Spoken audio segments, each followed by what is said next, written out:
Hi guys, okay, so I have a recipe for some chocolate chip and pecan cookies. They are so delicious and they're chewy, and I've added a special ingredient in here which took me a while to find, but after scouring the web and looking at different people's recipes, I put together my own, which I think I'm pretty happy with. And okay, so it's with almond flour, and these are a little bit thin. They're thin and chewy. If you want them a bit thicker, just add a little bit more almond flour. It totally works, but I actually really like this texture. So I'm going to go ahead and just show you the recipe. Forgive the filming. I'm trying to film it myself with my hand while I'm showing you what I'm doing. So I did the best that I could, but I'll put the recipe below in the comments. I'll put the links to the ingredients, so if you want to get them, you can get mostly everything at a Whole Food store, Sprouts, maybe Trader Joe's, I'm not sure. But yeah, and then if you have any questions, try the recipe and let me know what you think. Alright, bye! Okay guys, so the first thing you do is you take a stick of butter and you melt it. You can either do it in a saucepan. I'm just going to do mine in the microwave. Okay, got my pan. I'm going to pour that in here. 1 cup of butter.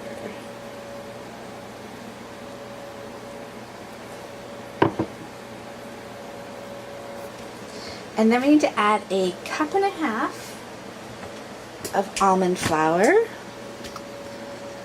I get mine from Costco. That was a cup. I'm kind of running low, so let me see what I can do here.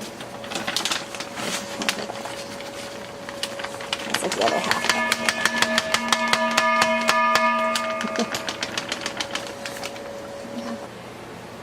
And then I added 1/2 cup of erythritol. There it is. I got this off Amazon. It's a sweetener. I just poured 1/2 cup in, my 1/2 cup measure. Added that in. Alright, next I'm going to add a healthy splash of baker's extract, about a tablespoon. Add that in there. And then 1.5 teaspoons of baking powder. Alright guys, the next thing that I'm going to add is the beef gelatin powder, and this is what makes the chocolate chips really chewy. I've only been able to find this on Amazon. It's not too expensive. I think a bag is like $8 or $9. I'll link it below, but you're going to use 1.5 tablespoons of the beef gelatin powder. So there we go. I've got everything in there. So I've got my butter, I've got my 1.5 cups of almond flour, I've got my baker's extract, my 1.5 teaspoons of baking powder, I've got my beef gelatin, and I'm going to mix this all up now. I am filming this on my own, so I'm going to have to put the camera down. I'm just going to use a quick mixer and blend it all together. Okay, so that's it right now. It looks actually really good. I'm going to drop in 1 egg and blend an egg in there as well. The egg is going to help as the binder to keep it all together. There's the egg.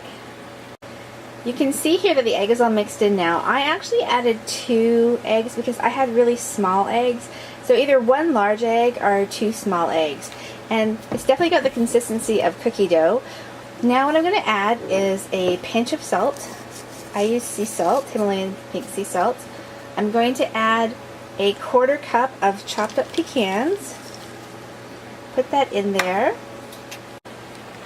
So I bought these Lily's chocolate chips. They're made with stevia.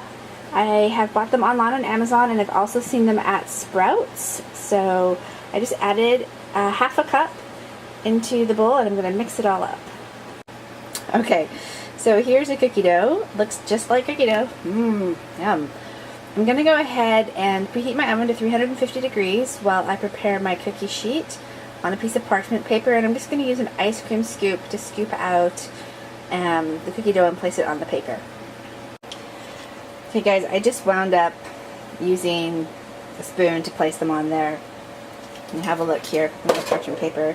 See what they look like. I'm going to put them in the oven now. Sorry, my lighting's going all crazy. So I'll put these guys in the oven, and yeah, hopefully 15 to 17 minutes, and I'll show you what they look like afterwards. So this is the first batch. I think I made them a little bit too big. So the next batch I am going to put in, I'm going to put them only in for 15 minutes. These ones are in for 16. So I'm going to make them smaller and try 15 minutes and see how they turn out. But they smell delicious. I'll still eat these.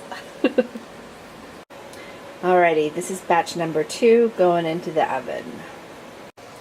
Alright, here's the second batch. They turned out much better. Probably could have cooked them for a little bit less time because they're a little bit brown around the edges, but that's okay. And the one thing about when you make these cookies with almond flour, you can't move them until they cool. So I'm just going to let them cool, and then I'll put them in the cookie jar. They smell good though, really good.